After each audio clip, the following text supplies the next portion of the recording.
আগের বার যখন আমার কাছে আসতো তখন প্রস্তাব কি হইতো?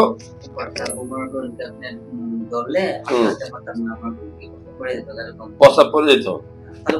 আল্ট্রাসাউন্ড করে কি পাইছিলাম? পাথর পাইছিলাম, ইনফেকশন পাইছিলাম। এই পাথর যাওয়ার জন্য আমরা ওষুধ দিয়েছিলাম নাকি? ডিয়ার ভিউয়ার্স, তুমি আমাকে কয়দিন আগে দেখেছিলা? 1 মাস আগে আমাকে দেখাইছিল। কোন জায়গায়? এখানে দেখাইছিল?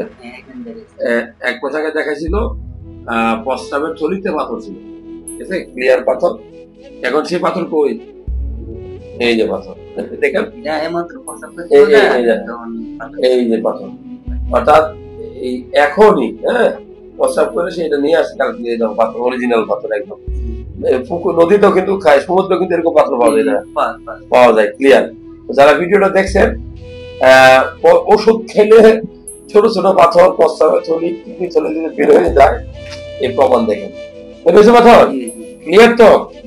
বাড়ি কোথা তোমার? হ্যাঁ, কেমন এখনো পয়সা পড়ে? ভিডিও দেখে পাগলামি করে আমার কাছে আসছে।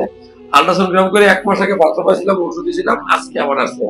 কপাল কত ভালো ওর, এবং এই যে ভালো হাতে ভালো, এই দেখো দিস ইজ পাথর, দিস ইজ পাথর। এই হাত দাও, হাত দাও, দেখো দেখো, ভালো লাগেনি?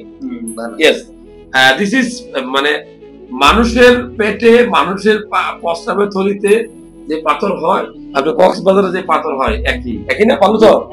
এই পাথরটা কত হয়ে গেছে? কতক্ষণ আগে বেরিয়েছে? 10-15 মিনিট আগে। হ্যাঁ, 10-15 মিনিট আগে বেরিয়ে গেছে। তো যাই হোক, সবার জন্য সবাই দোয়া করবেন ভাইয়ের জন্য, আর যেন পাথর না হয়। পাথর যাদের হয় তাদের কিন্তু বারবার হয়। তো পানি বেশি করে খেতে হবে, আর ডাক্তার দেখাইতে হবে, ওষুধ নিয়মিত খেতে হবে, খুবই ইম্পর্টেন্ট। প্রস্রাবের রাস্তায় পাথর হলে, কিডনিতে পাথর হলে ভয় না পেয়ে ডাক্তারের চিকিৎসা নিন। আল্লাহ হাফেজ।